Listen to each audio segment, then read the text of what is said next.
আপনাদেরকে ভুলে গেলে চলবে না। Every parent should take care their children very carefully. প্রত্যেকটা পিতামাতার উচিত সন্তানের দায়িত্ব যত্ন সহকারে পালন করা। আর আমরা সন্তান হিসাবে আমাদের উচিত we should Obi our parents. কারণ মা বাবাকে কষ্ট দেওয়া হারাম, তাদেরকে অমান্য করা হারাম, তাদের অবাধ্য হওয়া হারাম, তাদেরকে ভালোবাসা, সম্মান করা, রেসপেক্ট করা এটা একজন সন্তানের জন্য ফরজ। আমি বলেছেন তোমরা বেশি বেশি করে আল্লাহর জিকির করো, সকাল থেকে সন্ধ্যা আল্লাহর পবিত্রতা ঘোষণা করো। আবার জোরে বলেন না আলহামদুলিল্লাহ। আপনারা আমরা সবাই কিন্তু জান্নাতের মেহমান। কিসের মেহমান? আরো জোরে বলেন, আরো জোরে বলেন। এখন মেহমান কি মেজবানের বাড়িতে গেলে খাবারের প্রয়োজন আছে না? আছে কিনা বলে? আছে তো। এখন আপনারা যে আজকে জান্নাতের বাগানে আসলেন, আমরা যে আসলাম, আমাদেরকে আপ্যায়নের দরকার আছে না? আজ থেকে 1500 বছর আগে নবীজি আপনাকে আমাকে মেসেজ দিয়ে গেছেন, আপনার আমার জান্নাতে, আপনার আমার যেই আমি যখন মেহমান হয়ে আসবো আপনার জন্য মেজবানি কোনটা? সেটা হলো মাওলার জিকির। আল্লাহ রাসূল বলেছেন তোমরা যখন জান্নাতের বাগানে যাও তখন জান্নাতের বাগান থেকে জান্নাতি ফল খেয়ে নাও। ইয়া রাসূলুল্লাহ, ইয়া হাবিবাল্লাহ, নবী নবী গো, ও প্রাণের নবী, জান্নাতের ফলটা কি? আমার নবী বলে দিয়েছেন সুবহানাল্লাহ ওয়ালহামদুলিল্লাহ লা ইলাহা ইল্লাল্লাহ, সুবহানাল্লাহ ওয়ালহামদুলিল্লাহ লা ইলাহা ইল্লাল্লাহ, লা ইলাহা ইল্লাল্লাহ, লা ইলাহা ইল্লাল্লাহ। নবী জগত করলেন ও জালা, নবী আমার লোহরের পতন জগত করলেন ও জালা। রোজ হাসরে করবেন তিনি উম্মতের ফায়সালা। সুবহানাল্লাহ ওয়ালহামদুলিল্লাহ লা ইলাহা ইল্লাল্লাহ, সুবহানাল্লাহ ওয়ালহামদুলিল্লাহ লা ইলাহা ইল্লাল্লাহ,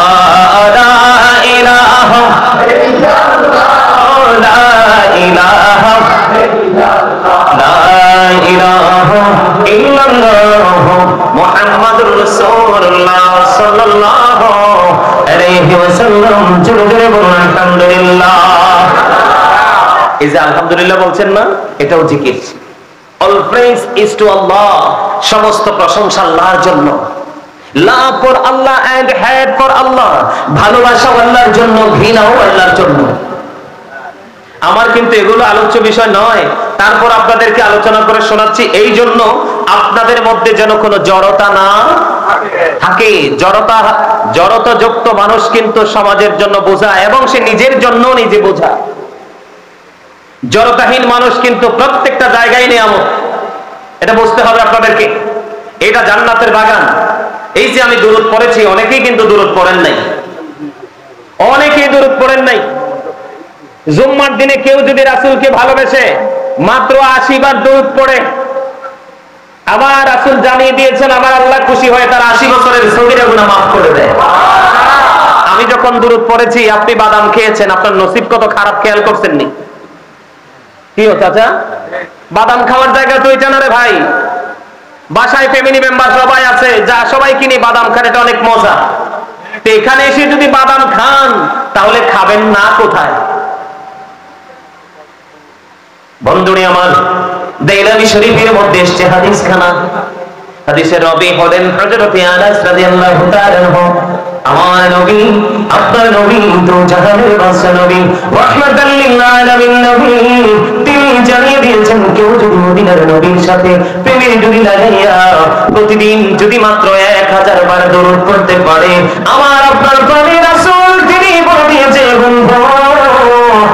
সে যদি প্রতিদিন 1000 বার যদি দরুদ পড়তে পারে, সে জান্নাত না দেখা পর্যন্ত তার মরণ হবে না।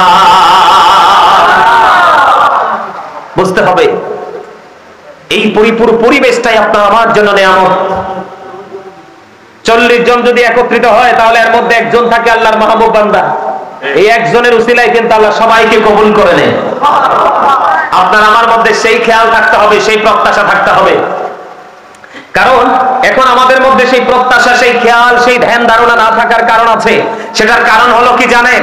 এদিক তাকান, এদিকে তাকান, আমি কি বলি আমার কথা শোনেন। এই দিকে না থাকার কারণ কি জানেন? মোবাইল। কি আপনার আমার পরিপূর্ণ এবং পূর্ণাঙ্গ জীবন ব্যবস্থা রয়েছে কোথায়? ইসলামে। কোথায়? ইন্না দীনা ইনদাল্লাহিল ইসলাম। ইসলাম is not only a religion but also complete code of life. পরিপূর্ণ এবং পূর্ণাঙ্গ জীবন ব্যবস্থা আপনার আমার রয়েছে ইসলামে। কোথায়? কথা বলেন। আজকে কি আমরা ইসলামের রঙে রঙিন হতে পেরেছি? কথা বলেন না কেন? ইসলামের নির্যাস কোনটা? আপনার আমার প্রাণের নবী। সুবহানাল্লাহ বলেন। ইসলামের নির্যাস কি? আপনার আমার প্রাণের রাসূল। আল্লাহ রাব্বুল আলামিন আপনাকে আমাকে কি বলেছে জানেন? জানেন না। কারণ জানবেন কোত্থেকে? মোবাইলের মাধ্যমে কন্টিনিউয়াসলি আপনারা ইহুদিদেরকে ফলো করতেছেন, তাদের সংস্কৃতি লালন করতেছেন। কি বলেন মিয়া ভাই? হ্যাঁ, ইহুদিদেরকে। কাকে? বেঈমান কাফির সম্পর্কে আল্লাহ রাব্বুল আলামিন কি বলেছে জানেন? আল্লাহ রাব্বুল আলামিনই বলেছে যে ইসলাম আল্লাহর মনোনীত ধর্ম। আবার আল্লাহ রাব্বুল আলামিনই বলে দিয়েছেন ইন্নাল কাফিরিনা কানু লাকুম আদুব্বাম মুবিনা। আল্লাহ রাব্বুল আলামিন বলে দিয়েছেন the heretics are the eternal enemy of the believers. ঈমানদারদের প্রকাশ্য শত্রু হলো বেঈমান কাফেররা। আপনারা দেখেন, এই যে আমি আসার সময় দেখছি অসংখ্য যুবক জুটি বেঁধে বেঁধে বিভিন্ন জায়গায় দাঁড়িয়ে আছে, কিন্তু এই প্যান্ডেলে যদি আসতো এই দুইটা প্যান্ডেলের জায়গা হতো না। আমি শুধু আপনাদেরকে বোঝার জন্য বলছি, জাস্ট এক্সাম্পল। এখানে দেখেন মধ্যবয়সী এবং মুরব্বী বাবারাই বেশি, ইয়াং ছেলেরা নাই। কেন নাই জানেন? এই না থাকার কারণ হলো এটার জন্য বাবা মা দায়ী। 100% বাবা মা দায়ী। আপনাদেরকে ভুলে গেলে চলবে না। Every parent should take care their children very carefully. প্রত্যেকটা পিতামাতার উচিত সন্তানের দায়িত্ব যত্ন সহকারে পালন করা। আর আমরা সন্তান হিসাবে আমাদের উচিত we should Obi our parents. কারণ মা বাবাকে কষ্ট দেওয়া হারাম, তাদেরকে অমান্য করা হারাম, তাদের অবাধ্য হওয়া হারাম, তাদেরকে ভালোবাসা, সম্মান করা, রেসপেক্ট করা, এটা একজন সন্তানের জন্য ফরজ। আজকে আপনার সন্তান ভাই, এই যে মিয়া ভাই, আপনাদের কথাগুলো কিন্তু এখানে কাউন্ট হচ্ছে। এখানে তো আপনাদের কথা বলার কোনো দরকার নাই। আমি আবারও বলছি, আমি কি বলে আপনারা মন দিয়ে শোনেন। আমি বর্তমান প্রেক্ষাপটের উপরে টপিকস আকারে আজকে আলোচনা করব, লং করে কথা বলবো না। মা বাবাকে ভালোবাসা ফরজ, মা বাবাকে কষ্ট দেওয়া হারাম। এখনকার সন্তান কি সে মা বাবাকে যে ভালোবাসা ফরজ এটা কি জানে? জানে না। কেন জানে না জানেন? তার একটা মাত্র কারণ, সেটা হলো আল্লাহ রাব্বুল আলামিন বলেছেন কুল ইন কুনতুম তুহিব্বুনাল্লাহা ফাত্তাবিউনি ইউহিব্বুকুমুল্লাহু ওয়া ইয়াগফির লাকুম যুনুবাকুম আল্লাহু গফুরুর রহিম। আল্লাহ রাব্বুল আলামিন বলেছেন, সে বলুন, ইফ ইউ ডু লাভ আল্লাহ, যদি তোমরা আল্লাহকে ভালোবেসে থাকো, ফলো মি মুহাম্মদ সাল্লাল্লাহু আলাইহি ওয়াসাল্লাম, মুহাম্মদ সাল্লাল্লাহু আলাইহি সাল্লামের অনুগত হয়ে যাও, আল্লাহ উইল লাভ ইউ, আল্লাহ তোমাদেরকে ভালোবাসবে, এন্ড ফরগিভ ইউর সিনস, আল্লাহ তোমাদের সমস্ত জীবনের গুনাহ মাফ করে দিবে। আওয়াজ তুলে বলেন সুবহানাল্লাহ। আর জোরে বলেন সুবহানাল্লাহ। এখন বলে হুজুর এই আয়াত কেন তেলাওয়াত করলেন? ওই যে বলেছি ইসলামের নির্দেশ হলো কি? আপনার আমার প্রাণের রাসূল। আপনি কিন্তু আপনার রাসূলকে, আপনি আপনার সন্তানকে প্রাথমিকভাবে যে শিক্ষা দেওয়ার দরকার ছিল, আপনি আপনার সন্তানকে সেই শিক্ষাটা দেননি। আল্লাহর হাবিব বলেছেন, আদিবু আওলাদাকুম আলা তালাতি খিসালিন হুব্বি নবীকুম ওয়া হুব্বি আহলি বাইতিহি ওয়া আলা কিরাতিল কুরআন। রাসূল বলেছেন, বাবা যারা হয়েছেন, মা যারা হয়েছেন, আমি তাদেরকে বলি আবারও, every parent should take care their children very carefully. প্রত্যেকটা পিতামাতার উচিত তাদের সন্তানের দায়িত্ব যত্ন সহকারে পালন করা। কারণ সন্তান অমানুষ হয় মা বাবার কারণে, আবার মানুষ হয় মা বাবার কারণে। তার কারণ মা বাবার সিদ্ধান্তে যদি ভুল হয়, সন্তানের জীবনটাও ভুলের দিকে চলে যাবে। আর এই সন্তানটা হতে পারে সমাজের জন্য অভিশাপ, জাতির জন্য অভিশাপ, এমনও হতে পারে গোটা বাংলাদেশের জন্য অভিশাপ। ঠিক কিনা বলেন? হতে পারে কি পারে না? আপনি যদি লাইন ক্রস করেন, আল্লাহর হাবিব কি বলেছেন? আদিবু আওলাদাকুম আলা তালাতি খিসালিন হুব্বি নবীকুম ওয়া হুব্বি আহলি বাইতিহি ওয়া আলা কিরাতিল কুরআন। রাসূল বলেছেন, তোমরা তোমাদের সন্তানদেরকে তিনটি বিষয় টিচিং দাও। ইয়া রাসূলুল্লাহ, ইয়া হাবিবাল্লাহ, নবী গো, তিনটি বিষয় কি? আমার নবীজি জানিয়ে দিয়েছেন হুব্বি নবীকুম teach the love of the prophet, নবীর ভালোবাসা শেখাও, কারণ নবীর ভালোবাসার মধ্যে নেগেটিভ এবং পজিটিভ আইডেন্টিফাই করার, কম্পেয়ার করার সিস্টেম রয়েছে। ওমা কথা বলে না। আপনি যখন নবীকে ভালোবাসবেন, নবী যেটা করেছে আপনি সেটা করবেন, নবীজি যেটা করেনি আপনি সেটা করবেন না। এটাই তো বাস্তবতা, ঠিক কিনা বলেন? আরো জোরে বলেন। আপনার আবার প্রাণে নবীজি আরো বলেছেন হুব্বি আহলে বাইতিহি, নবীর পরিবারের ভালোবাসা শিখাও, নবীর আহলে বাইতের ভালোবাসা শিখাও, কারণ এই ভালোবাসা ফরজ এবং ঈমান। আসেনি সেই খবর আসেনি বাবা মার? না না না, আপনি মনে রাখবেন, সন্তানকে একজন বাবা মা সত্যিকারের সুশিক্ষায় শিক্ষিত করে যাওয়া, এর চেয়ে বড় সম্পদ আর কিছুই দিয়ে যেতে পারে না। আপনি মনে করেন বিঘায় বিঘায় জমি কিনে দিয়ে যাব, বন্ধু ডুপ্লেক্স বাড়ি করে দিয়ে যাব, ব্যাংক ব্যালেন্স করে দিয়ে যাব, এটা বাবা মার পক্ষ থেকে সন্তানের জন্য বড় নিয়ামত নয়। সবচেয়ে বড় নিয়ামত হলো দ্বীনের শিক্ষায় শিক্ষিত করে নূরের আলোয় আলোকিত করে দিয়ে যাওয়া। আপনার আমার প্রাণের রাসূল বলে দিয়েছেন ওয়া আলা কিরাতিল কুরআন, কোরআন তেলাওয়াত শেখাও। আজকে কি সেই শিক্ষা আপনার আমার মাঝে আছে? আমরা কি সন্তানকে দিচ্ছি না? পৃথিবী নিয়ে কম্পিটিশন করতেছি। আমি আপনাদেরকে বলে দেই, সূরা আলে ইমরানের 185 নম্বর আয়াতের শেষ অংশে আমার আল্লাহ বলে দিয়েছেন ওয়াল হায়াতুদ দুনিয়া ইল্লা মাতাউল গুরুর, এই দুনিয়ার জীবন, এই পৃথিবীর জীবন, এই জিন্দেগির একটা ধোঁকা। জোরে জোরে বলেন নাউজুবিল্লাহ। দুনিয়াটা কি? কথা বলেন। বলছে কে? পবিত্র কালামে হাকিম সূরা আলে ইমরান 185 নম্বর আয়াতের শেষ অংশে। এদিক তাকান। সন্তানকে সত্যিকারের শিক্ষা না দিয়ে ধন দৌলত, টাকা পয়সা, বাড়ি গাড়ি নিয়ে আপনি কম্পিটিশন করতেছেন। এখানে হাফেজ সাহেব রয়েছেন, যেহেতু মাদ্রাসার অনেক স্টুডেন্ট আমি দেখতে পেয়েছি বন্ধু।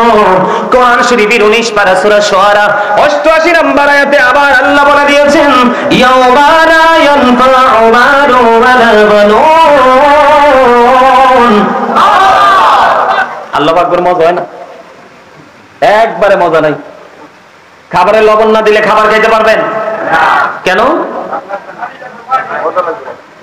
মজা লাগবে না। Absolutely right answer. লবণ না দিলে যদি খাবারের মজা না হয়, আর মজা না হইলে যদি খাবার খাওয়া না যায়, ঠিক তেমনি ভাবে লবণ ছাড়া যেমনি খাবার স্বাদ হয় না, ঠিক তেমনি ভাবে আল্লাহ রাসূলের সাথে প্রেমের ডুরি লাগাইতে না পারলে আপনার কাছে কোনোদিনও আমল মজা লাগবে না। আমল যদি মজাই না লাগে, আপনাকে সারা জীবন প্রেসার ক্রিয়েট করে আপনাকে কি করানো যাবে না? আমল করানো যাবে না।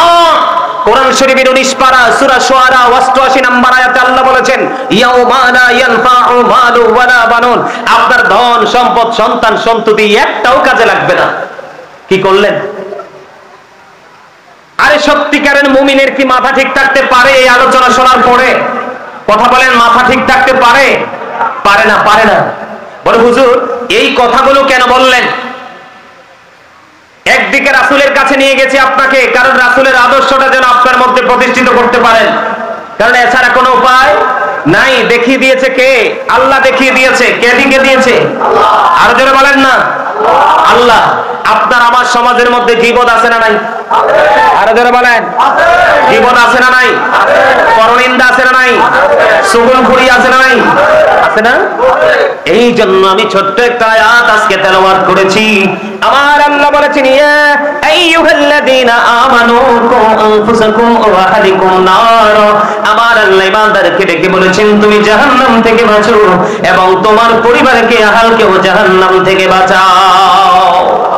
Believers, save yourself and your families from the fire. আল্লাহ ইমানদারকে ডেকে বলেছেন তুমিও জাহান্নাম থেকে বাঁচো, তোমার পরিবারকেও জাহান্নাম থেকে বাঁচাও। এখন আমি তো দেখতে পাচ্ছি আপনার আমার পরিবার জাহান্নামের মধ্যেই আছে। বন্ধুরে আবার দ্বিগুণী গ্রামের আমার ভাই, আমার বাবা গো, আমার মা, আমার বোনেরা, আমি সবাইকে বলবো হৃদয়ের জানালা করে শোনো গো, আমার নবীজি জানিয়ে দিয়েছেন, হাদিস শরীফের মধ্যে এসেছে, আপনার আমার প্রাণের রাসূল তিনি বলে দিয়েছেন, আমি আমার উম্মতগুলোকে মাজায় ধরে ধরে জাহান্নাম থেকে বাঁচাতে চাই, কিন্তু আমার উম্মতগুলো আমার হাত ফসকে জাহান্নামে চলে যায়। জোরে জোরে বলুন না নাউজুবিল্লাহ। নবীজি কি বলেছে? আমি আমার উম্মতগুলোকে মাজায় ধরে ধরে জাহান্নাম থেকে বাঁচাতে চাই, কিন্তু আমার উম্মতগুলো আমার হাত ফসকে জাহান্নামে চলে যায়। বলে হুজুর এটা কেমন করে সম্ভব গো? এটা কি হলো? এটা কি বলেছেন বুঝতে পারিনি বন্ধু।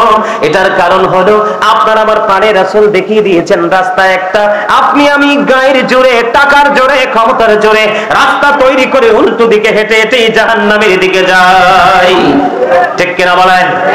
আরো জোরে বলে হুজুর কেন আসলেন?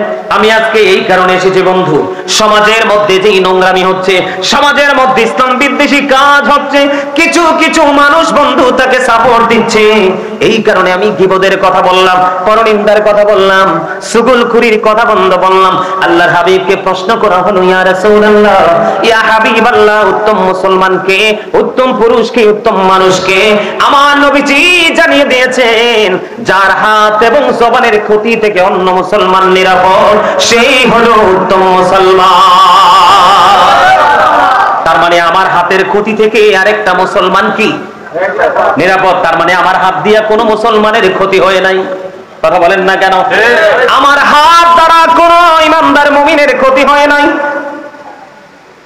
এরপরে রাসূল বলেছেন জবানের কথা বন্ধু, অত্যন্ত ভয়ঙ্কর হলো এই জবানটা, অত্যন্ত ভয়ঙ্কর। কত ভয়ঙ্কর আমি আপনাদেরকে বলে বোঝাতে পারবো না। নবীজি সংখ্যা করেছেন, নবীজিকে যখন প্রশ্ন করা হলো, ইয়া রাসূলুল্লাহ, ইয়া হাবিবাল্লাহ, আপনি আমাদের কোন জিনিসটা নিয়ে সংখ্যা পোষণ করেন? আমার নবীজি দেখিয়ে দিলেন এই জিহ্বাটাকে। জোরে জোরে বলুন নাউজুবিল্লাহ। তাহলে জবান অত্যন্ত ভয়ঙ্কর। আপনারা মনে রাখবেন, আমার নবীজি বলেছেন হাতের ক্ষতি এবং জবানের ক্ষতি থেকে অন্য মুসলমান যদি নিরাপদে থাকে, তার চেয়ে উত্তম মুসলমান আর কেউ হতে পারে না।